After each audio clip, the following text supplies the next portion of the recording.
All right, and we are back from our break.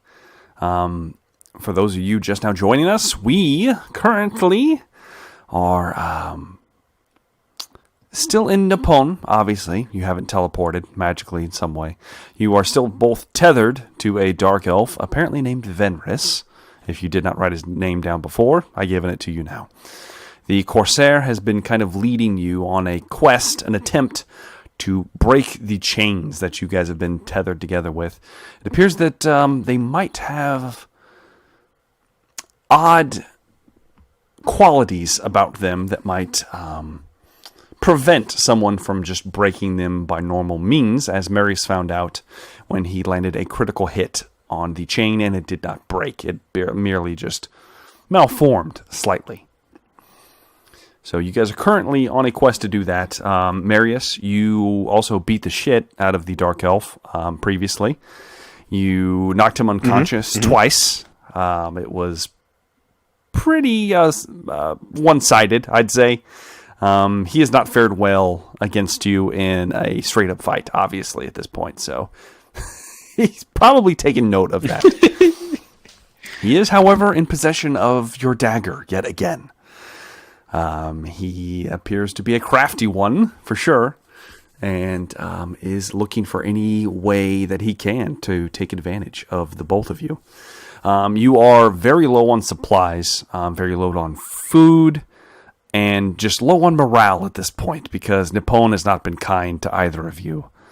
And you are currently creeping your way up to what appeared to be just a sheer, almost cliff face, a walled surface, built into this natural part of this kind of hill that is leading up to the very large mountain that you are moving in the direction of, the direction that the samurai apparently took. Most likely in the quest to possibly retrieve some of your belongings. I don't know. I'm not exactly sure what your thought process is, but for some reason you're moving in that direction. Wait, this place sucks. You don't know where we're going? I know. You have no idea what's going on. So, there's no place that's friendly. There is not any place that's friendly for sure. But you guys have creeped up to the wall itself. At least you thought you creeped up to the wall itself as stealthily as possible. Seamus, I believe, rolled a critical failure on his stealth check, so we'll see what the results of that are. Marius, you were touching the wall, just trying to see what the hell is going on with this wall, and a sound emanated from it right where you were standing, and your hand passed through apparently a illusory barrier. And on the inside of the barrier, it was nothing but air that you could feel. It was not a solid stone surface, and it was very, very warm inside. And that's what we're picking up. So, Marius, that just happened. What are you guys doing in this moment? I see Marius's hand go through the wall. Yes. You guys are all within 4 feet of each other at all times right now. So I will say that like eating and like taking a dump and taking a piss has been very interesting, especially since the dark elf apparently only does it when you guys aren't looking, so at nighttime.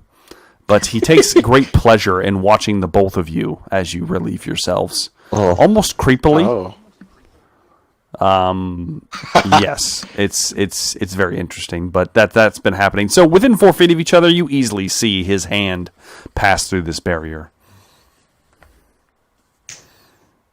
The fuck? Oh, it feels hot behind there. Yeah, and the dark elf kind of brings his finger up to his mouth. Shh. Proceed carefully. And he ducks into the surface, just walks through it, and disappears. The chain passes through. Are you guys following? I guess so. My picket ready. Okay, you ready your pick? Seamus, are you readying the crossbow since you have no other weapons on you? Yes. Yes, I can't wait for you to get into melee combat. Okay, so we run in.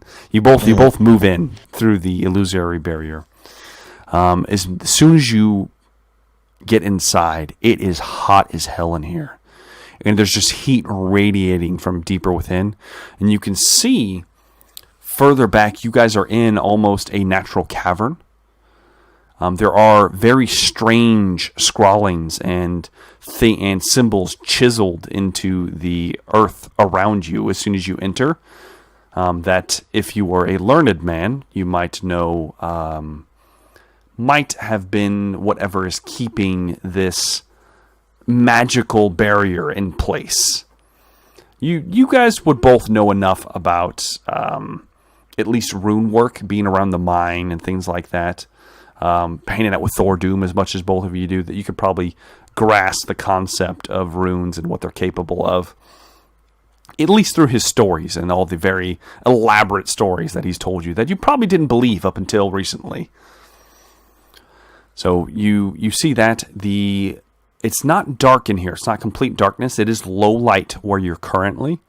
And further down the tunnel, it gets bright, very bright, and that's where the heat is emanating from. And you can see the Venrus creeping slowly forward with his dagger at the ready.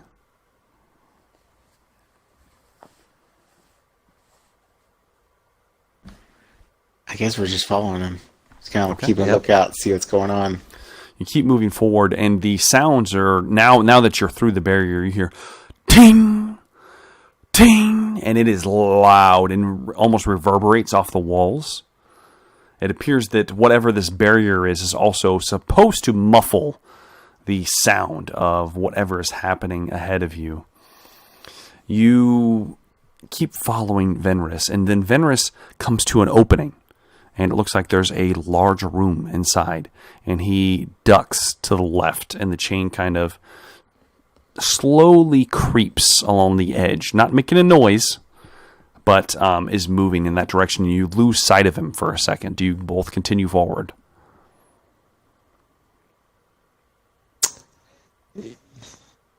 Yeah, probably. If we're still chained to him. Okay. So, Marius, you creep into the room, and as you turn the corner, you notice first thing, this room is very bright and well lit. And the first thing you notice is the walls appear to be piled with masks. They're carved wooden masks, very similar and in different unique designs to the ones you've been seeing the men of Nippon wearing. But they all appear to be fractured or misshapen in some way, like something might have been wrong with them. An eye isn't present in one of them. One of them has like a cracked teeth that have been chiseled off by something, and there's just piles and piles of masks. The ceiling above you is probably somewhere around 20, 30 feet tall, and the masks piled around it at least are about 5 to 6 feet tall, and just a pile up against the walls and the sides of this room, cascading down across the floor, where there's occasionally masks just littering the floor. The central figure in the room, the central piece of the room, that's just the walls, is a very bizarre and strange looking, from what you've seen in the past, it appears to be some kind of forge, some kind of metalworking, perhaps. And it's massive. It dominates the majority of the space, and it appears to be built into the mountain itself. Very similar to the forge that you probably saw in the Sealberg mine when you confronted Hugo Glasner. But this one is different. There's strange scrawlings and marks across it, very strange runes etched into it. There is liquid, hot, almost it looks like magma-like material spilling from the ceiling and dripping into a large basin over which a very large figure is hunched over and hammering on something in this forge. There is a bench nearby, almost like a workbench. Yeah, I'll describe him in a second. There is a bench, a workbench near him, that appears to have, it looks like the hilts of blades, and there's just this thick dust that's covered most of it, thick black almost dust all over the ground. It's on the floor. It's on the bench. It's on a lot of the masks as well. The figure itself in the light, it's almost backlit. The light is so bright around it. It is, from what you're judging from it's hunched over, it is probably somewhere around 7 or 8 feet tall. It is obviously working something in this forge. Maybe metalworking, steel, you're not sure what. It appears to only have one arm. It also is heavily furred from head to toe. And you can see thick, knotted muscles beneath. And it's hammering away. Ting! Ting! It looks humanoid. It has a arm and 2 feet. It doesn't appear to be wearing any clothing.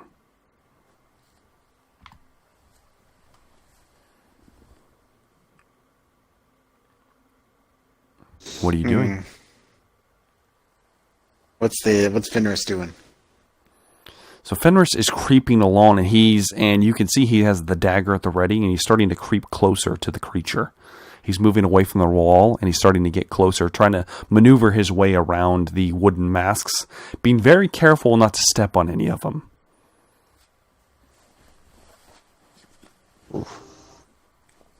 Would Marius know what this creature is? Make me an intelligence test. Just a straight intelligence test. Okay.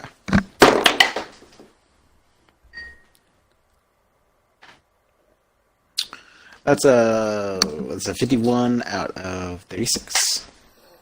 You have no idea what this is, but it's obviously not natural and not something you've ever seen. Okay. I guess I'm just following Fenris. Okay. I don't know. I don't know where we are. So you start following Fenris. Seamus, you turn the corner and see it, and you just by Sigma! The clawed, your clawed feet knock over a stack of masks just across the floor, loud as hell, and the creature immediately looks up, and you see its mouth is wide and gaping, and there are 4 tusks, 2 from the bottom of its mouth distending its jaw, and 2 from the top that curl over the second 2. And it just goes, and it raises the hammer over its head that it was beating the forge with, and runs towards you guys. I need everyone to roll me initiative now. All right. Oh, yeah. Boy.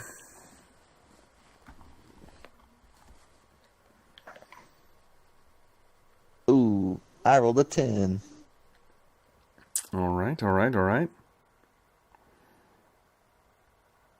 rolled a 7. And a 7. Okay. Yeah, so Fenris didn't roll very well. And the creature rolled very well. Oh, of course. Oh, no. So let's see here. It's Captain Yeager all over again. Captain Yeager. Oh, rip. All right, so the creature spins on its heel and starts charging towards Fenris, whose just mouth is agape as he looks back at you, Seamus, just in horror at what just happened. And then he locks eyes with the beast again. And you guys both notice now at this point that its hand and its feet have these long, almost like dagger-like claws that have grown from where the fingernails should be and the toenails, and they look like almost bird-like in a way. And now that you're looking at him, you see that there's actually a mane of feathers sprouted from its chin. And they're all multicolored. It's very, very bizarre looking. And it's just a horrifying sight. And it charges towards Fenris, who stands up and readies the dagger to hopefully defend himself. and it swings the hammer. And Venris,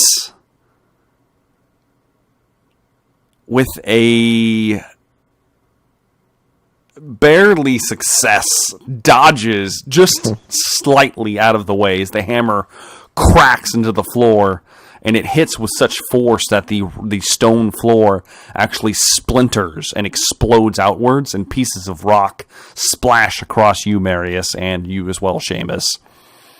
And its frustration, and then it lunges towards him again.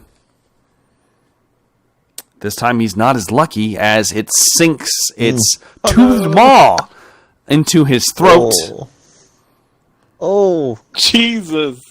Dealing significant damage as he was weakened by Marius just the day before.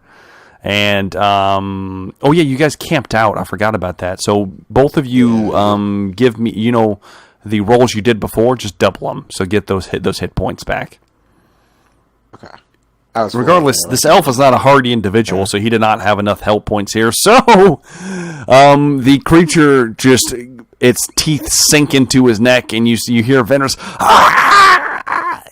and then it rips its head back, and there is elven flesh in his mouth, and blood just spurts across the creature's face, and Venris falls backward in a pool of his own blood, unmoving, onto the floor.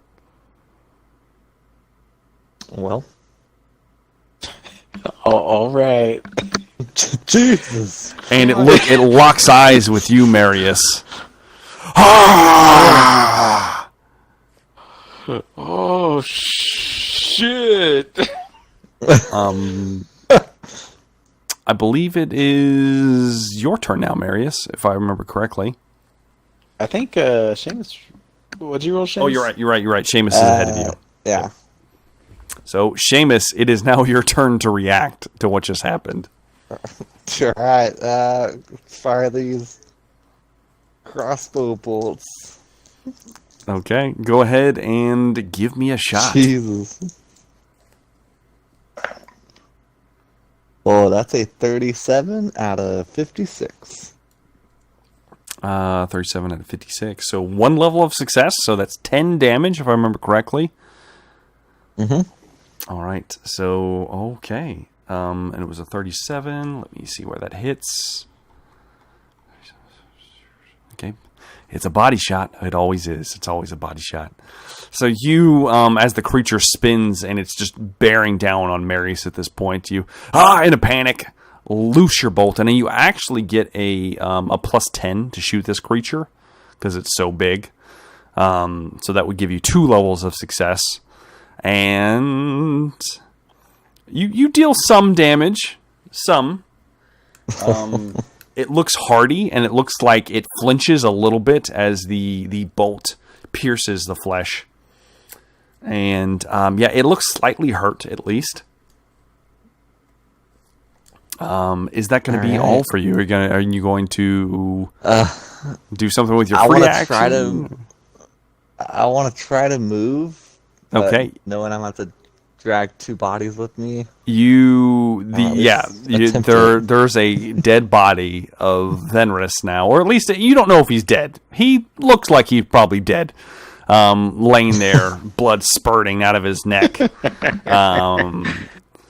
You attempt to move, and it grows taut. I'll need you to make me an athletics check to see if you can drag him to get a couple more feet out of this. Oh, hell yeah, that's a 3. Okay. 27.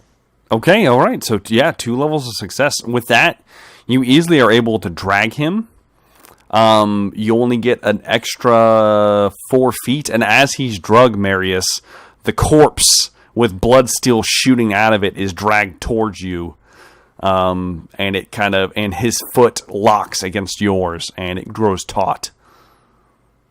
And that's about all you can get out of it. You get an additional 4 feet. Are you moving into the back into the tunnel, or are you moving away into the room, further away? Yeah, I imagine just from what I just saw, I'm just like walking backwards. Okay, so you actually your back ended up hitting the edge of the tunnel, and you're right there. That's about as far as you can move. Marius, all of this just transpired before you, and the creature is, at this point, it's about 5 feet from you. It's not very far, and it looks like that arm has significant reach. So what are you doing? Question.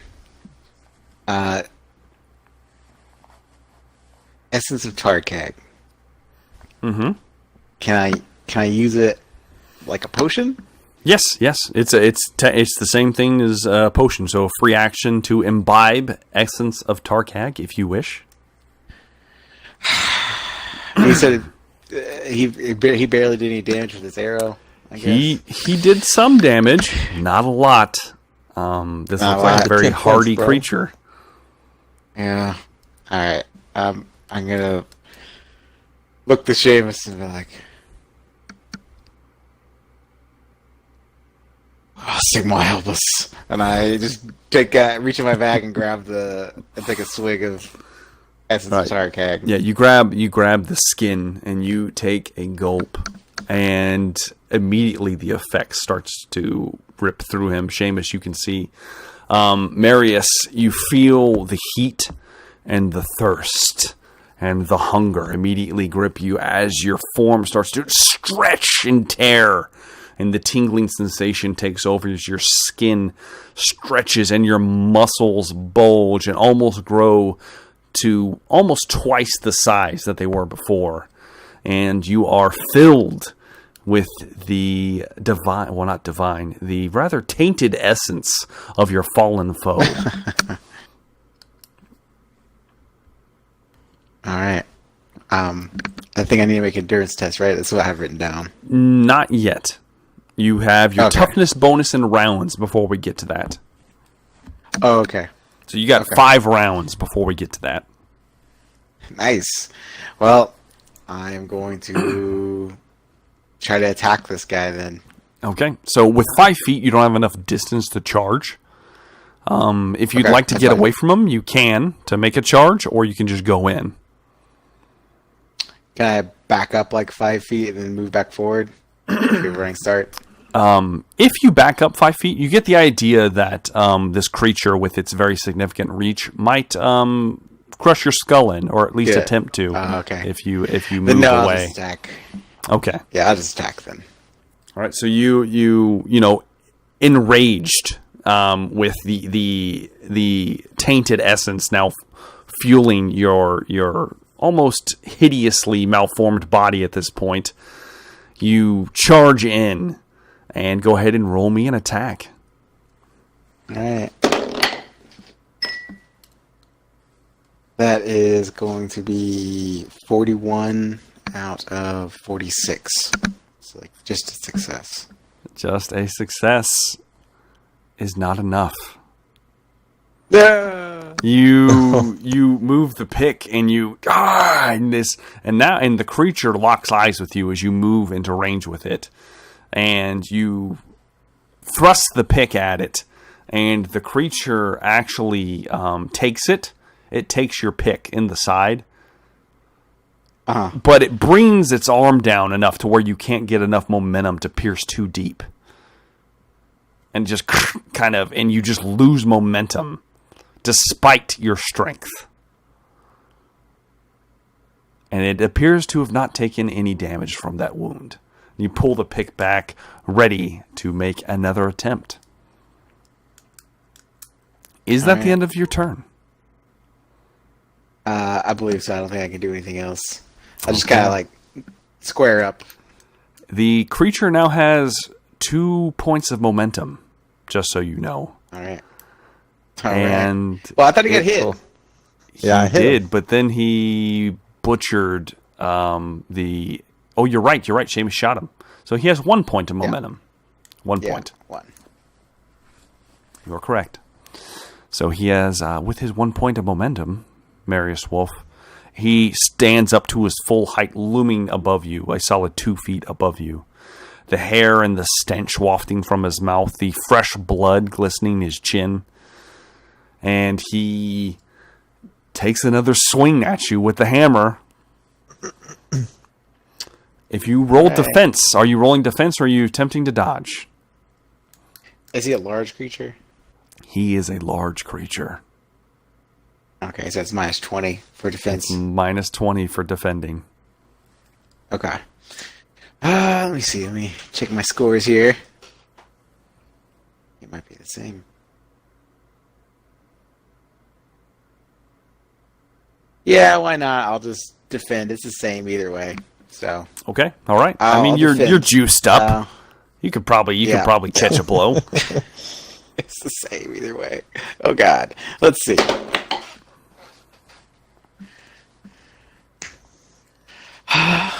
Could be better. It's gonna be 14 out of 26.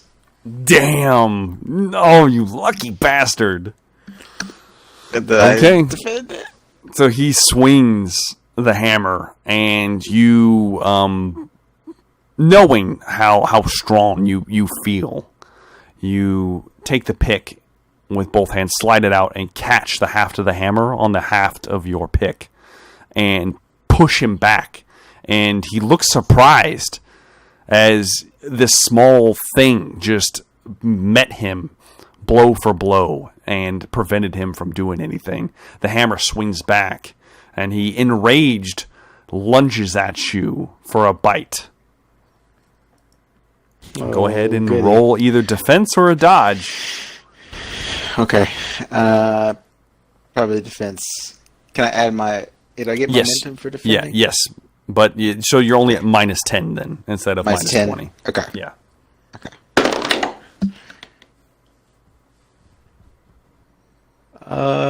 Boy. You're not going to like it, bro. That's a 33 out of 36. Barely. Okay. He rolled well, but not a critical. So he goes in for the bite. Go ahead and roll me a D100. All right.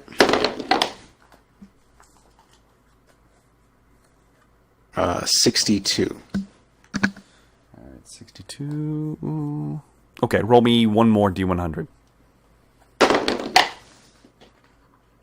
66. Jesus.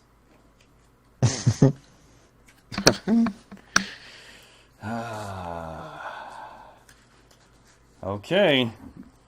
That was one level of success. And then how much damage do you do right now? Well, can I use 3 levels of success since 33? Yes, you can. I'll allow that. How much damage do you do total?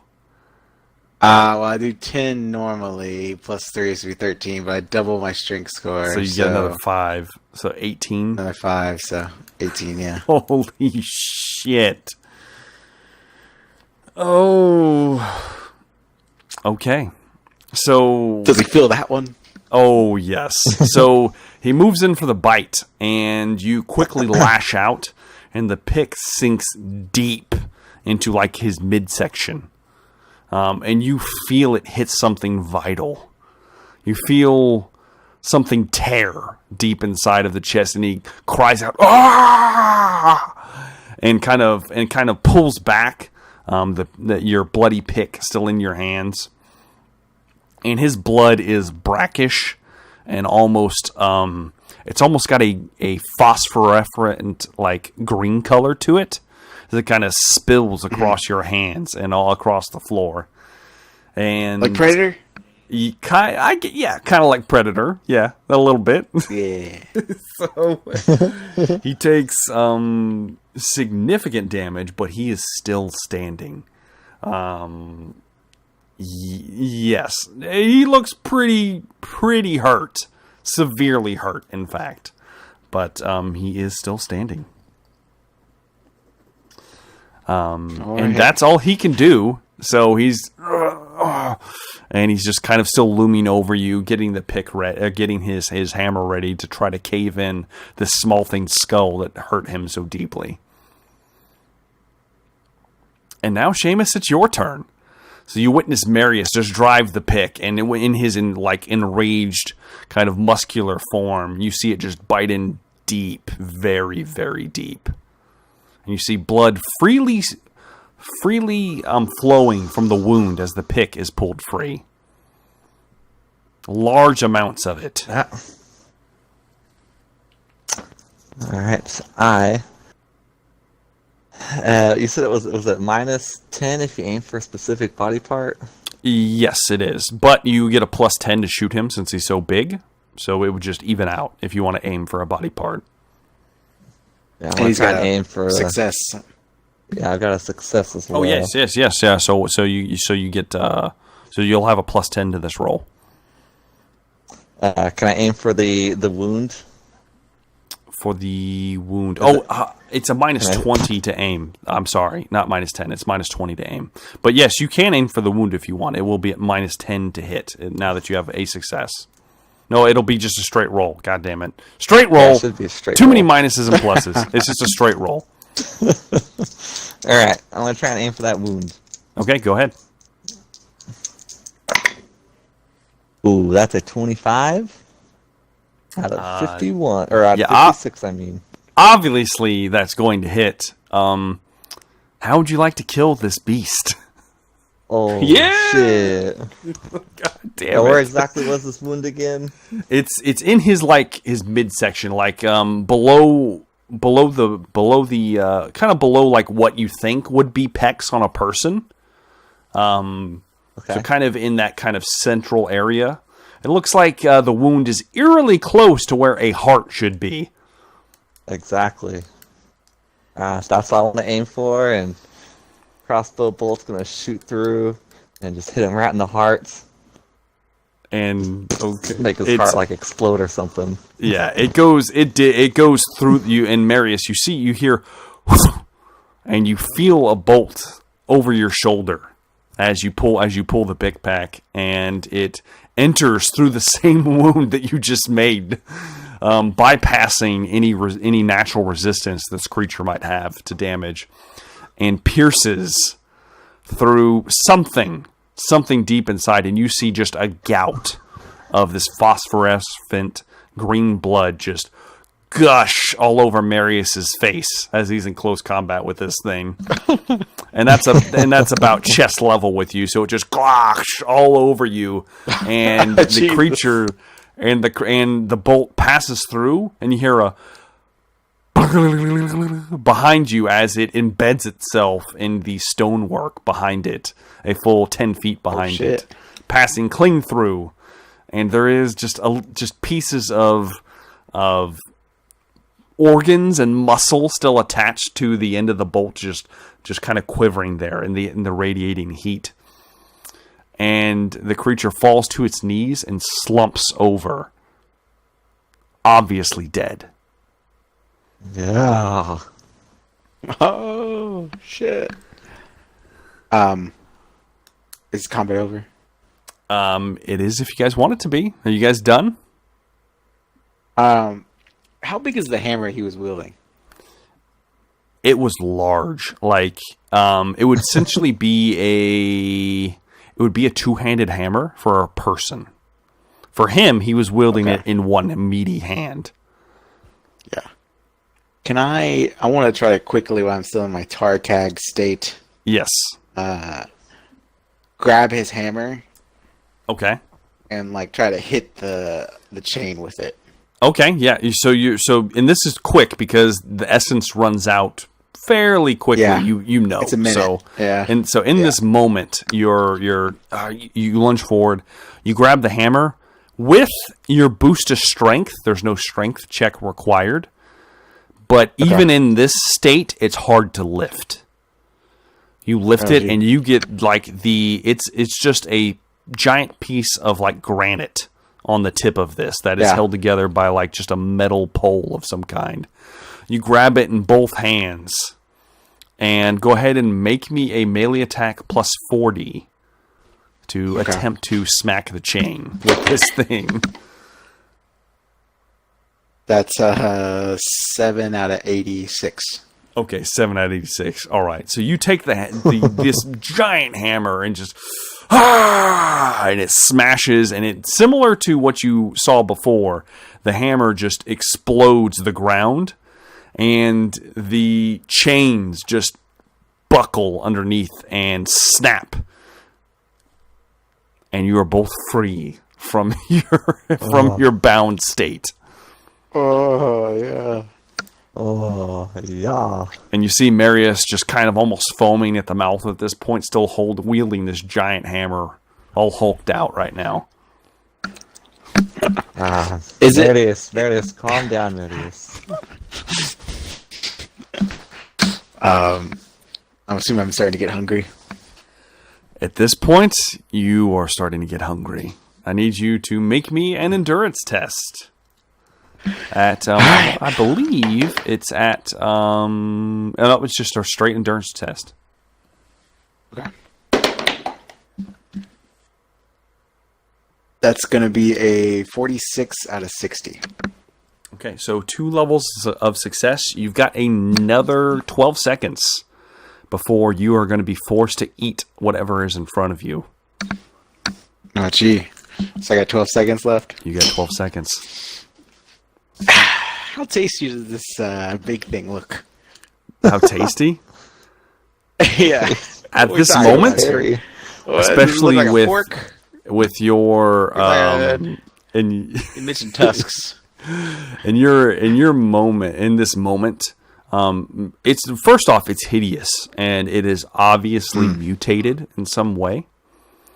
Judging from just the different pieces that are kind of amalgamated together, you get the idea that this is not a natural being now that it's dead, laying before you, especially with the phosphorescent green blood that is pooling from the wound. There's nothing else that looks tasty. What about Fenris? How does he look? There are 2 dead things that you see immediately before you. You see the creature, and you see the elf, who is actually not dead. Oh. So let's roll to see if you eat him anyway. All right. Let's see. So go ahead and roll me a what D4. do I roll? A D4? Okay. Roll me a D4, and on a 1 or a 3, Okay. you will bite your teeth into the creature. On a 2 or 4, Okay. you're going after that dying elf. Jesus Christ. All right. Let's see. I don't know which one's better or worse. I rolled a 3. So you see Fenris cough up blood, and he looks like he's in the process of dying. He's not dead yet, though, but there's blood freely flowing from his throat, and he's just limp nearby at your feet. But you just slayed this beast, and you are overwhelmed with the need for food right now. You know that if you don't eat, there are going to be dire consequences. And so, you sink your teeth into the creature. It is thick, but in your state, you're even with your human teeth, you're able to pierce through the flesh and rip away a massive piece of uncooked flesh. And start chewing, and gulping it, and the green blood is spilling from around his mouth, Seamus, and you're just looking in like wide-eyed horror. Seamus, I need you to make me a cool test. Totally fine with that. Another day of paradise. That's a 43 out of 44. So, Seamus, you managed to keep your shit together, but this is a horrifying sight. Just, you see Barely. Marius just start eating this thing, and he gets one, and then he gets a swallow down. And it looks disgusting. And as it passes down through you, Marius, I need you to make me an endurance test at -20. Well, actually, no, it would be just a straight. 20? It'll be just a straight endurance test. Okay. That's going to be a 12 out of 60. Holy shit. How many levels of success is that? Almost 5. Technically 4. 12 out of 60, so... You lucky bastard. You needed Done it. 4 levels of success. Ah. So you swallow this piece of meat, and you feel the effects of the potion begin to wear off. And you feel a tingling sensation down in your stomach. And you do not, however, become corrupted in any way by the actions you just took. Woohoo. But you do begin vomiting violently whatever the hell you just ate all over the floor and all over the body. As your form shifts and begins going back down into that of your normal state. And it hurts bad. You're racked with pain. My shirt ripped. Now, your shirt is... we discussed this. Your shirt's pretty loose. That's true, Normally. So it probably was tight as hell when you were hulked out, but not enough to, like, rip out. Okay. If you were wearing tight-fitted armor, it probably would have busted out. But you're okay for now. All right. All right. And, yeah, so Marius is vomiting. Seamus, what are you doing in this moment? I'm probably gonna go check on the elf. So you start walking towards him, and go ahead and make me a perception check.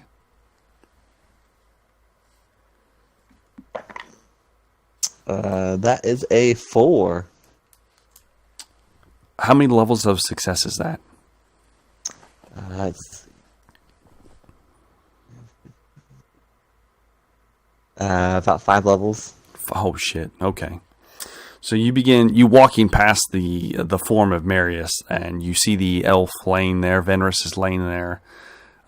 He is covered in his own blood, and he is coughing and sputtering. And then, as you approach, you just see him. I hope King takes you, and he just, and he's cold and still. Although not cold, because it is ridiculously hot in this forge. But he is definitely still and dead. He is no longer moving. So, With a 4, however, in addition to that, you glance over at the forge where the creature was working. And you see something cooling. It's steaming. It's the hilt of a blade. oh, Just sitting there. It's cooling. It's currently being quenched in some kind of fluid. oh. Well, knowing our elf is dead and he didn't care about us, I'll just leave him there. So Take you that kind of dagger from him. yeah, not nonchalantly. Do you reach down and grab the dagger? Yeah, I'll take that dagger with the rat skull Okay. thing in the So you hilt. reach down and grab Marius's dagger. He's currently puking his brains out, so he doesn't have much of a say in what's going on. So you grab his dagger, sheath it, or do you like tuck it into your waist belt or into your pack or something? Yeah, I'll tuck it into like my little waistband. Okay, and then are you going to grab a hold of the sword? Yes. So check as you the sword approach, out. let's describe what you see as you approach. First off, as you approach, you see that the anvil is covered in some kind of strange material. And as you get closer, you realize with almost horror and fascination that the anvil is covered in what appears to be some kind of fleshy substance. And it is actively bleeding from Oh. wounds hammered into it. And as you stand over the blade, you smell a coppery scent wafting out of whatever fluid it is currently quenching in. You reach out Do you grasp the handle? Yes. Yes. I like the way you do things, Seamus McCready. You reach out, and just because you're fascinated with you, even though this is very strange and odd, you grab a hold of the blade and you pull it free from the quench. And there's this beautiful, immaculate, what me and you both know as a katana. But for Seamus, it just looks like a very thin, razor-sharp sword. You pull it free out of the quench, and the quench at this point, as you can see it dribbling off the blade, is definitely blood. You grasp the handle firmly. I need you to roll me a d8, sir. 1d8. 1d8. All right.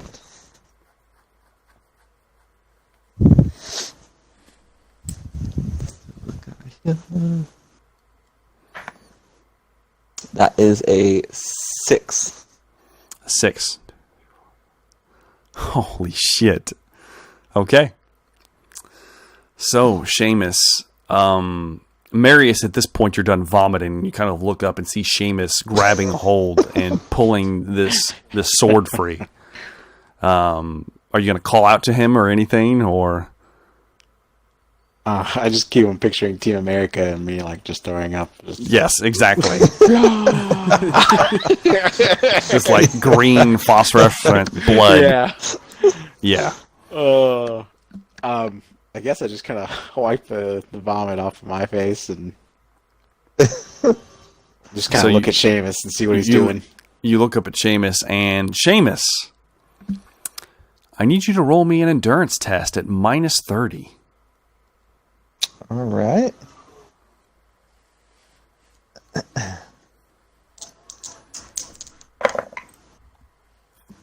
Ooh, it's going to be close. That's a 31. You said out of -30? Damn. Yeah. That'll be a 31 out of 22 then. Out of 22. Do you want to make it a success? Or do you want to roll again? Yes, It's I up do. to you. Let's make that a success. Okay, so you, even with just a success, Marius, you watch as Seamus, suddenly his muscles tense, and his mouth opens to a scream, though nothing comes forth from his mouth. You see as blood begins to pour out of his eyes and ears, down his face, Jesus. in open horror, as no sound is coming out of him, but he looks like he's in agony. Seamus, with a success, you take, let's see here, you take 2 points of corruption. Fuck. Jesus. So you now have 3 corruption. Seamus, you feel energy just surge within you. It feels like it's emanating from the sword, and it surges throughout your entire body, and it is cold. Very, very cold. You're so cold, you've never felt anything this cold before, despite the very heated, hot atmosphere that you are currently in. You watch as the blade itself, where at first it was the standard metal that you saw the your previous shadow dagger, quote unquote, of the steel with like the blackened specks in it.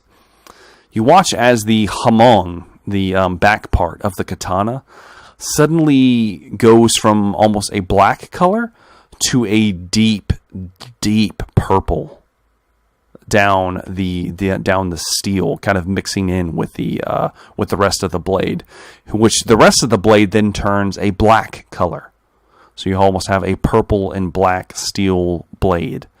The hilt also likewise takes on a blackish hue, with the material, the almost cloth-like material that was holding together, the bands of leather, turn a deep purple as well.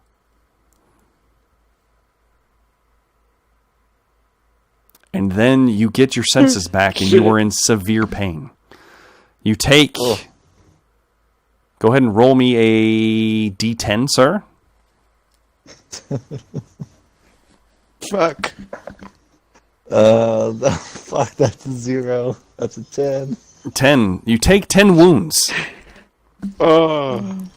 That bypass everything. You just lose 10 health from this experience. Okay. You don't drop to 0, I'm assuming. No, I'm at full health. That's a good thing, because we might be I was re-rolling at full another health. character if you drop to 0. Oh, no. And you feel, and here's the other thing, Seamus, you feel, after the cold sets in, you feel searing pain in your hand that is holding the sword.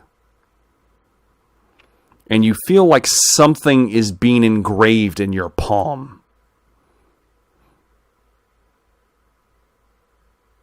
And now you have your senses back. Wow. You are free to do as you wish. Jeez.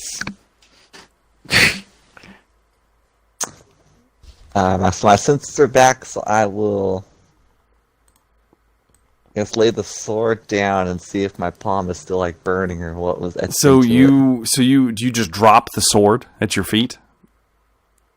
If my hand is still burning, yeah, I imagine I just drop it. Yeah, you just drop the sword and you look at your hand, and the flesh has been opened wide in several places, and it makes a very interesting pictogram of some kind of symbol. You're not exactly sure what it is. It appears to have been almost necrotically removed into your hand. And you see a similar symbol along the actual blade itself, repeated over and over again.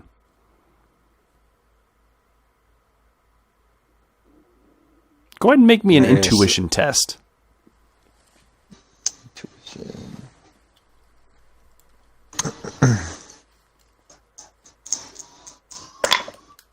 That is a 35 out of 41. Okay. So despite this being something you wouldn't normally be familiar with, you actually kind of are familiar with it because you've seen something very similar done to Marius Wolf. You get the idea that you may have been tethered to this blade in some way. Similar to how he was tethered to a certain oath he made in his first adventure.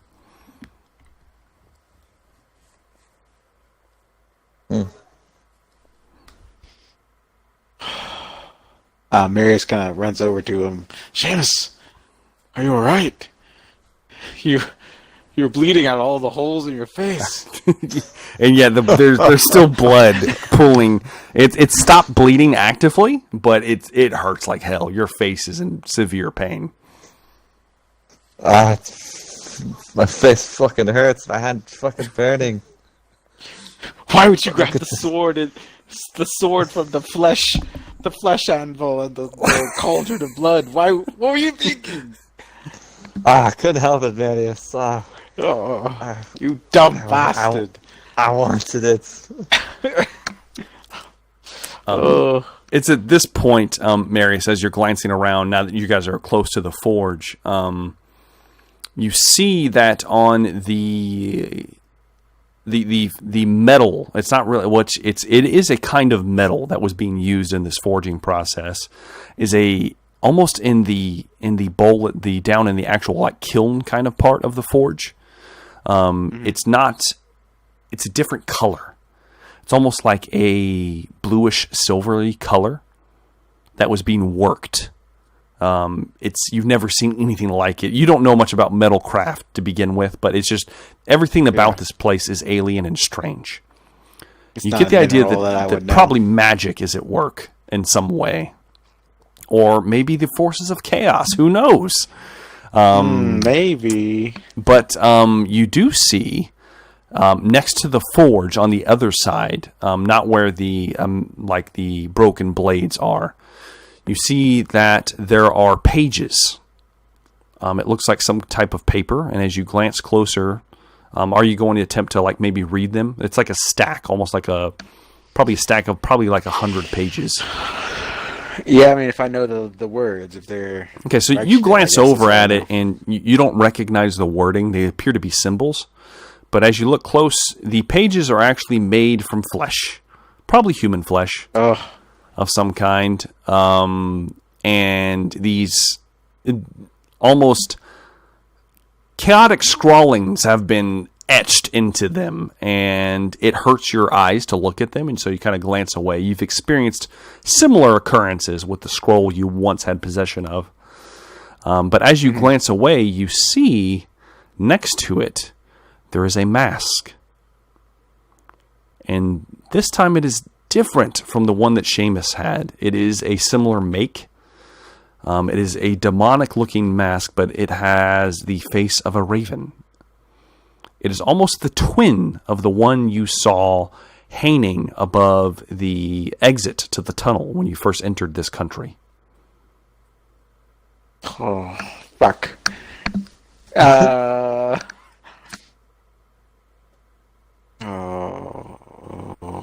Seamus, you want to touch this? Ah, so fuck. My fucking hand is burning. Oh. Maybe you probably look at it. Does he sense anything from it? Like, does it, Make me is an it just intuition like- test. okay.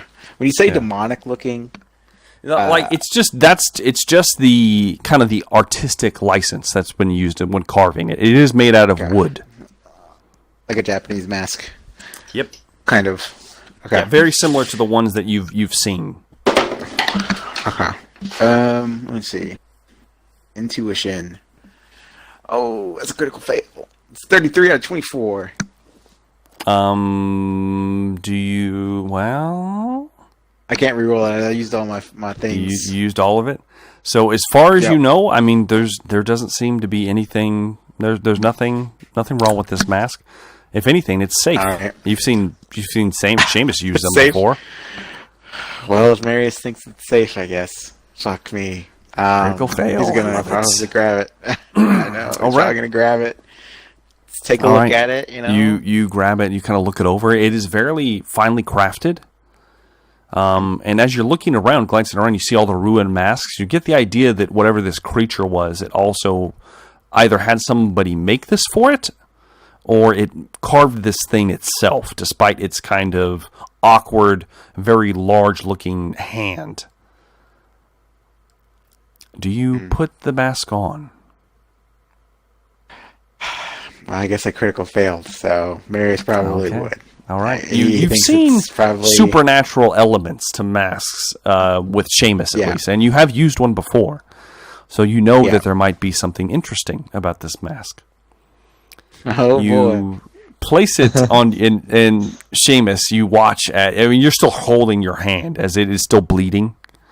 And you look over to Marius, and after he just got done berating you for grabbing a possibly demonic sword of some kind, you see him reach down and put this demonic-looking raven mask onto his face, and it immediately. Marius, go ahead and make me a perception test plus 30. Okay. That would be a 43 out of 60. 43 out of 60. Okay, that was just to make sure that something bad didn't happen. Okay, so Gotcha. immediately, as soon as you put the mask on, you lose all sense of self. You lose sense of sight. Your eyes go dark and blind. You can't hear anything. You can't taste anything. You can't feel anything.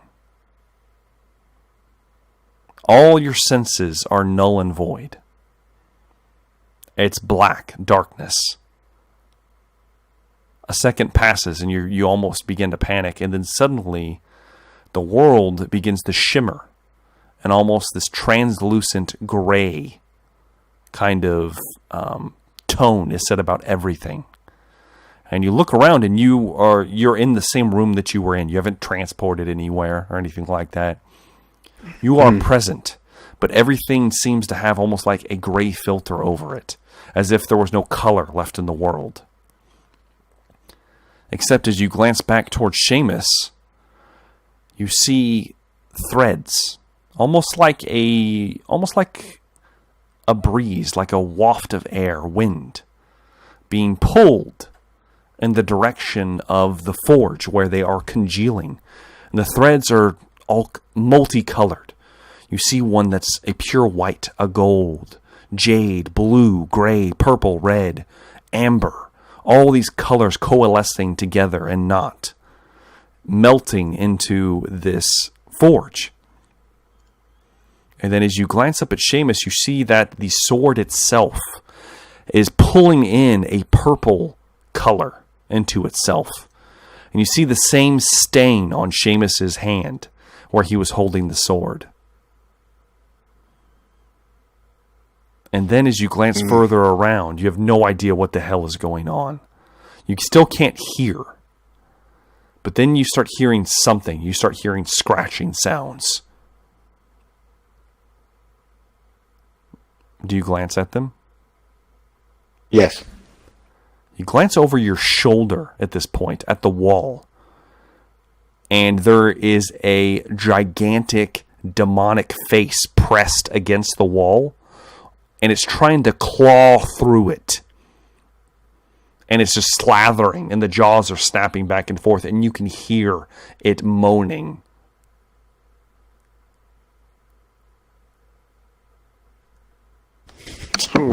Sigma. And can I take off the mask?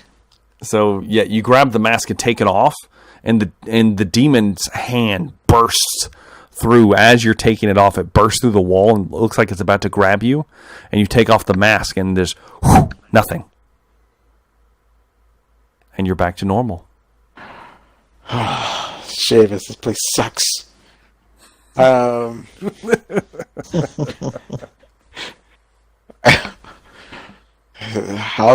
you doing over there, my friend?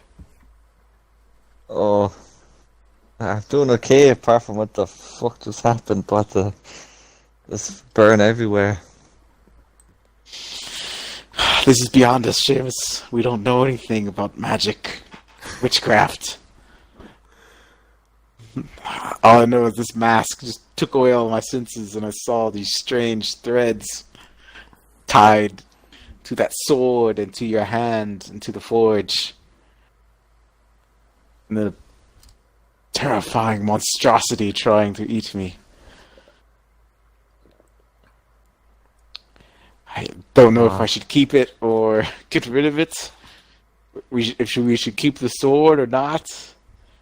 I don't know what to do. Oh, I think we should keep it all and just get the fuck out of here before we die. Oh. Do you guys want to? Do you want to peek around the room before you go? Yeah, I'd like to peek around. Question about the hammer. Yes. You mentioned it was two-handed. Yes.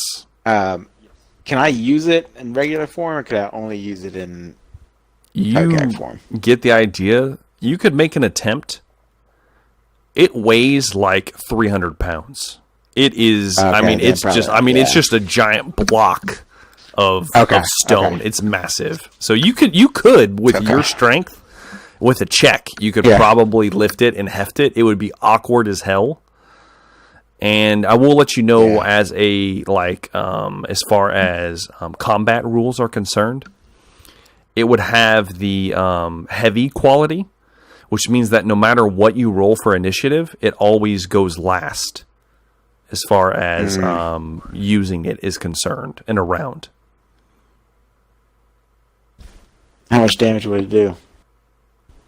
It would do the equivalent of a. It's not magical. That's the one thing. It doesn't. It's not a magical warhammer. It was just wielded by a giant creature. So it would do +6 plus your strength bonus. It has the damaging and the impact trait, and it is heavy. I'd probably leave it then if I weighs 300 pounds. I don't know. Yeah, I mean it's massive. Like it weighs more than you do. If you were hit by it, it probably would have killed you. Maybe not. Maybe. There's a strong possibility it would have hurt you. Well, it would have hurt you severely at least. Yeah. So yeah. But yeah, let's take a look around this great room. You know, I'm sure we'll find some other fun stuff. Okay. Are you joining, Seamus? I guess so. Not willingly. Okay, so Are you picking up that sword? Yeah, are you picking up the sword? Sure. Okay. Marius is going to keep a really close eye on Seamus when he picks up this sword. Okay, so he picks up the sword, nothing happens. If anything, Seamus, you feel almost like a sense of relief wash over you as you hold it now. I like it. You're kind of Oh boy. it just feels right. It feels right in your hands. And you also you glance down near the forge. What was that? It's precious to him. Twirl my wrist around with it too, do some practice slashes. Yeah, it's Okay, you easily, and it is sharp and it is definitely honed for combat. So you can feel the wind rushing around it. Oh god. Oh hell yeah. You do see a sheath for this sword, leaning against the forge itself, right below it. In fact, it was knocked over during the scuffle.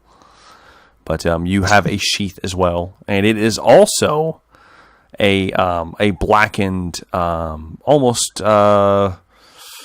leather quality to the sheath with a purple stripe down one side of it. All right. So you sheath your blade, tie it to your hip. As far as game mechanics are concerned, you have a Nippon bound katana.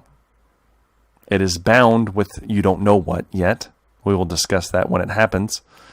But it is fast, just like your shadow blade was. I hate that you call it a shadow blade, but whatever. Shadow dagger, bro. Shadow dagger. Excuse me.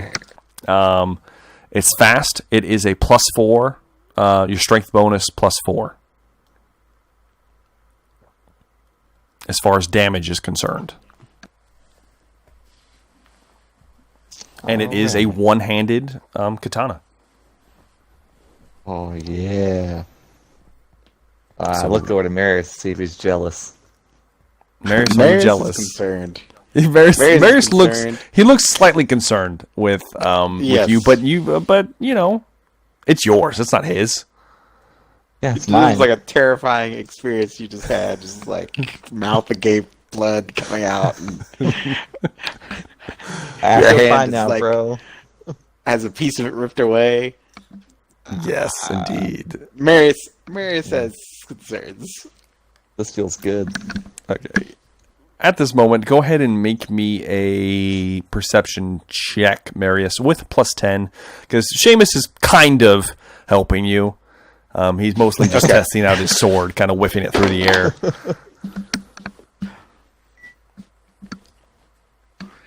That is going to be a 43 out of 40. No.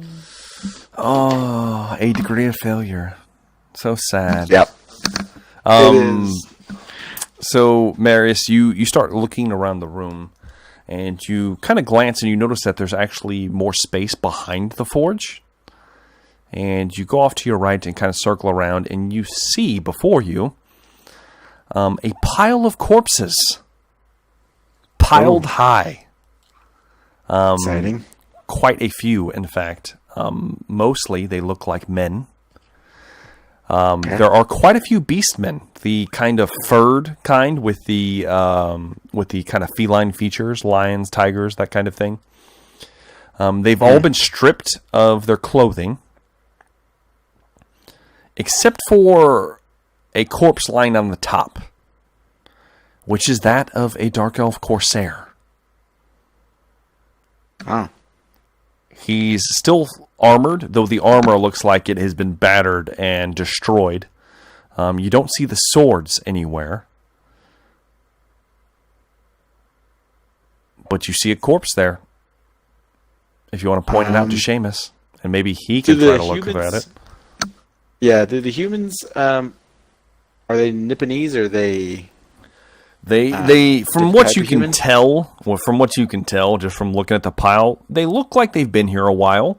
But if you had to guess, judging from kind of the like the height and whatnot, you would say they're probably locals. Okay. Seamus, stop twirling your demon sword and come look over here. Help me look to see if we can find anything.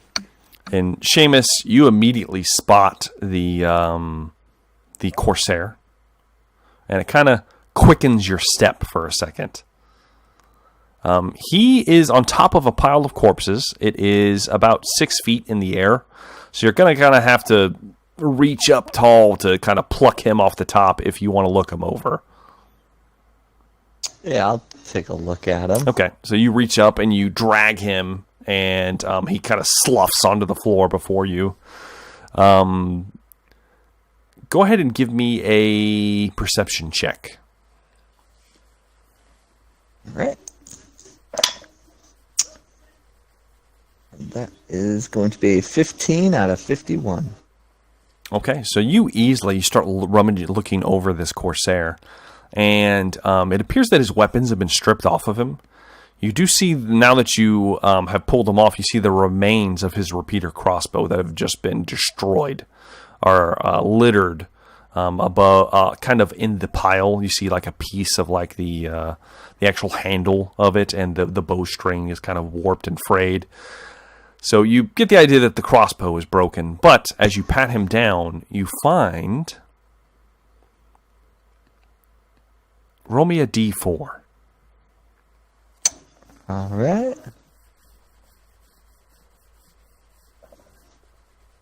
A 2.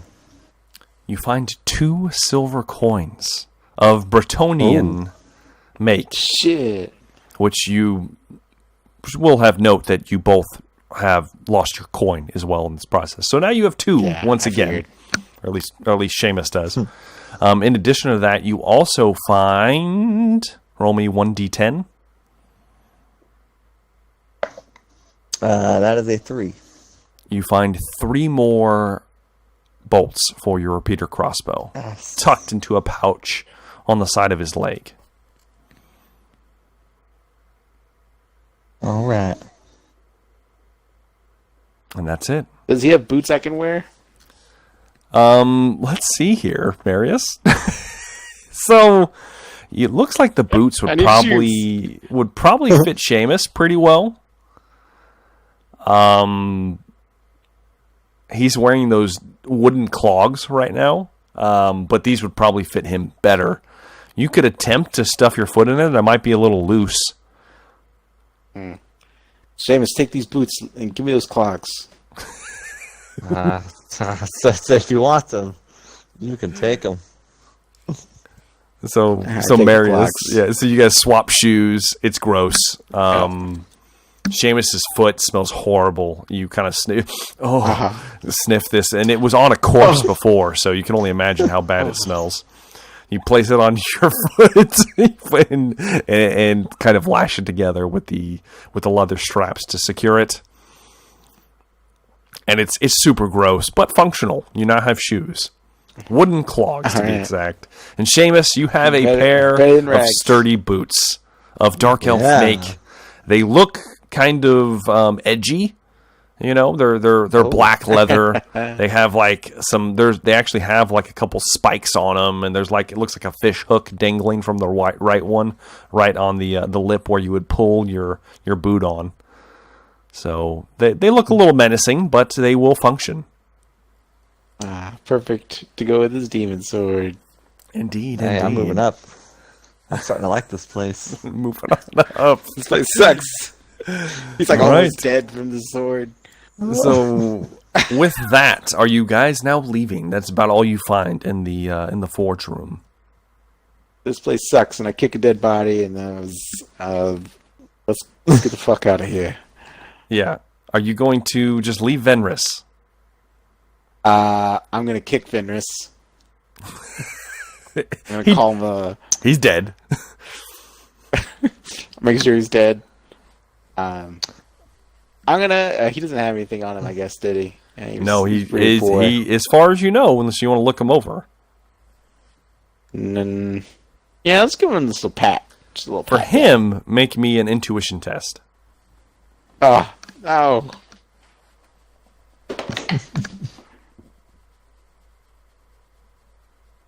Oh, yeah, no way. That's a 91 out of something small. 24. You don't find anything on him. Nothing. Bastard. You pat him over. Slap him across his face. Okay. The head moves. There's no response. He's dead. If anything, a little bit of blood spurts on you when you do it. Always were a coward. Seeing Marius attack a dead body, I suddenly remember I have that dagger, and I will. Marius, I got this for you, and I'll pull up the dagger and hand it to him. Okay. Oh, thank you. And Seamus, Seamus, if we ever make it back. yeah, go ahead. Feeling if we ever make it back, Seamus. As much as I am wary to, we might have to try to seek out Mother Inga. Talk about things. And I put the knife back in my my sack, my pouch. And Seamus, I don't believe you've ever actually seen it before. I don't think he has either. I haven't shown it to anyone. Yeah. So Seamus, it has a curved, or not a. It's got a rat's head with curved horns on the side of it at the pommel. And the blade itself is molded to look like a fang, like a tooth. And it's kind of got almost like an older kind of a yellowish color to it. And it doesn't look normal by any means. It looks like a very bizarre item for Marius Wolf to be carrying around. So, just make note of that as you hand it back to him.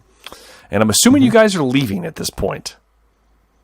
Yeah, let's get the fuck out of here. Yeah, sounds like it. Okay, you guys leave the room unceremoniously, not looking at Venris.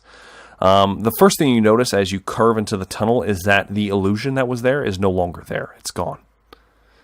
As you approach the edge, you see that there are cracks through the stonework that have cracked into the actual symbols. And you don't know enough about magic to understand what the hell happened, but you could probably deduce that when the creature died, or possibly when Seamus grabbed a hold of the sword, something happened, and the illusions the actual protective wards are no longer in place.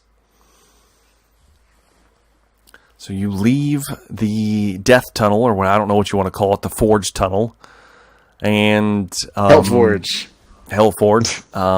Make your way out into the chill air of the mountain, as opposed to the very thick, heavy air that was in the forge itself. What would you guys like to do?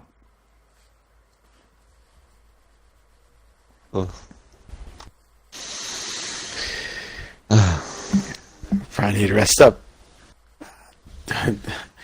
James, I think you lost a little blood there. That might be the best thing to do now. Get some rest and mourn the loss of our friend. Oh yeah, we'll drink to him later. I'm gonna try to forage for some food first. Okay, go ahead and make me that outdoor survival check. Now, Seamus, are you coming with him? Nice. Yeah, I'm probably following along behind him. Okay, yeah. So go ahead, Marius. That's an 11 out of 41. Oh, critical success! Wow. Okay, Yeah. a lot of criticals this session. know. Okay. So you begin foraging around. You get into some of the. It's wooded here. You know, it's not like dense wood like you were in before, but it is wooded enough. There's definitely probably some kind of creatures around here. And as you're looking around, you hear the just gentle clopping of hooves of some kind. And immediately your mind goes to the beastmen. But then they don't sound large enough. And you look over to your left, and Seamus is kind of walking by you. And probably would have given you negatives to any successful test you made if it would have been a critical success.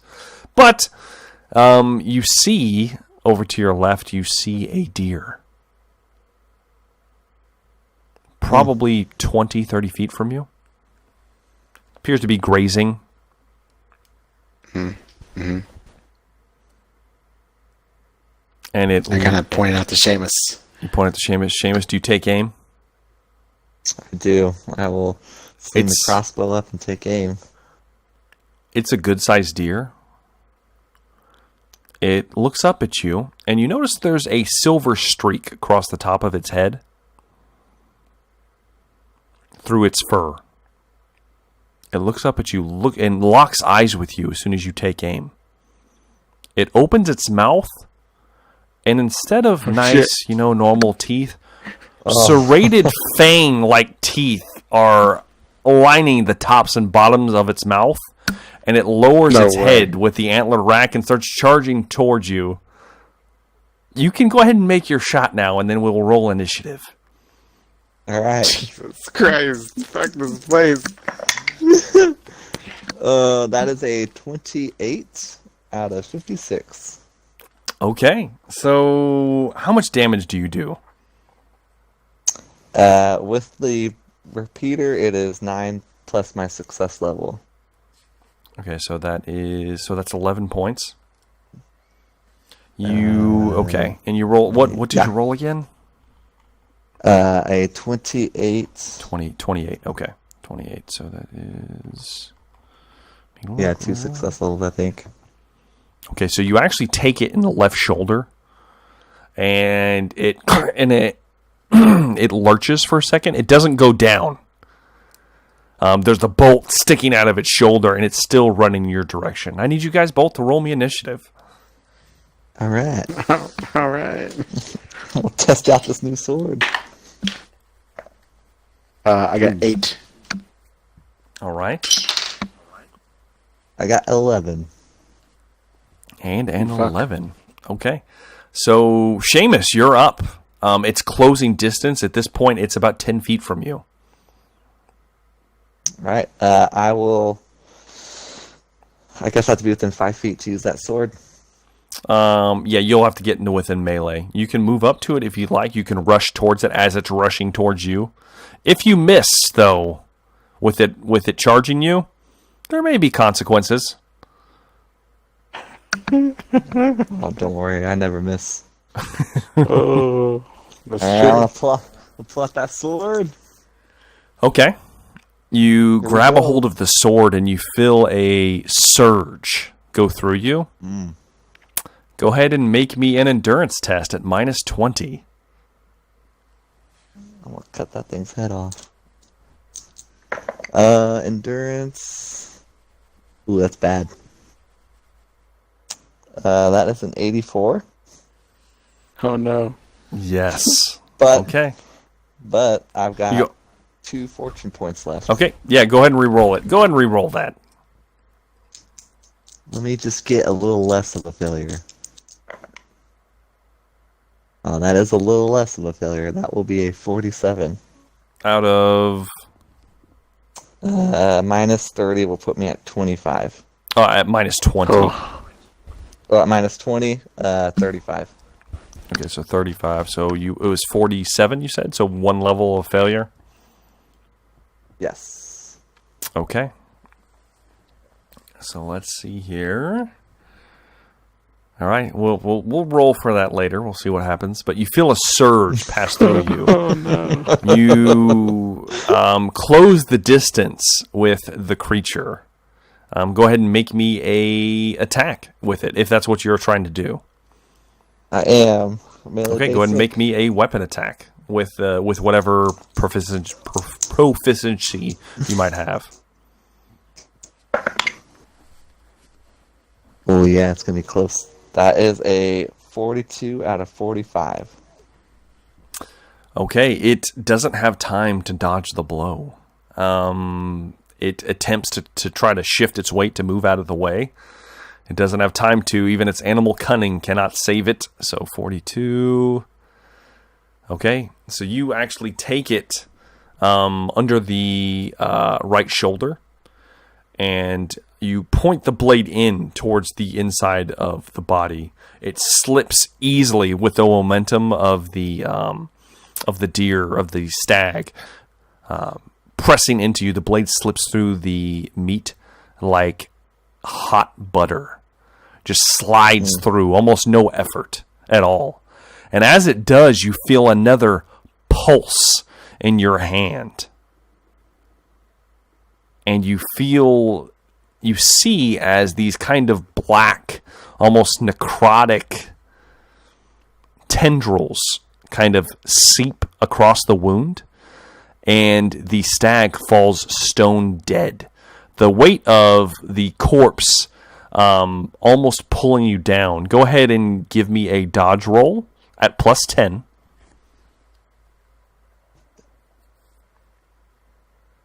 Ability. Ooh, that's a failure. It's going to be a 49 out of 37. Okay, so you kind of fall to your knees, essentially, as it's with one level of failure. It doesn't knock you flat on your back, but just the sheer momentum and size of the creature, you kind of get thrown off balance. But before that happens, you feel that kind of tingling sensation down your arm, and you feel vitality course through you. And you have recovered a wound. I like this. So you fall to your knee now, and it appears that the blood sloughs off of the blade. It doesn't appear to be like drinking blood or anything like that, but you have no idea what happened. But you feel a little bit healthier. And Marius, you might notice like maybe one of the open wounds near his eyes kind of begins to close itself on its own as he recovers a wound. Mm-hmm. Okay. And the deer is dead. And because of your failed test earlier, you no, you killed the creature, so it doesn't matter. You're fine. Whew. Alright, I'll look back to Marius. This looks like we're having venison for dinner, mate.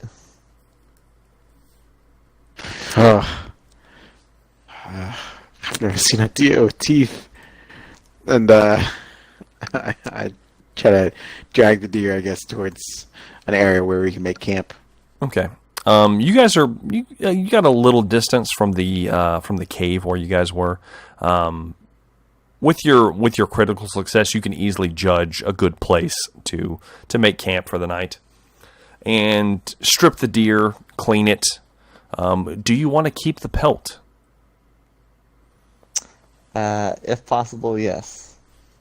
Okay. Now, the only thing is, you guys are not tanners, and you don't have tanning tools, but you can at least attempt to maybe make this thing into a blanket or something similar if you want to. Okay. We'll have to roll for it, though. All right. It's up to you. Why not? Okay. Go ahead and you know what? We'll do outdoor survival unless you have something else that you might think might work. That's probably what I would use, I think. Okay, so go ahead and roll So. me one of those.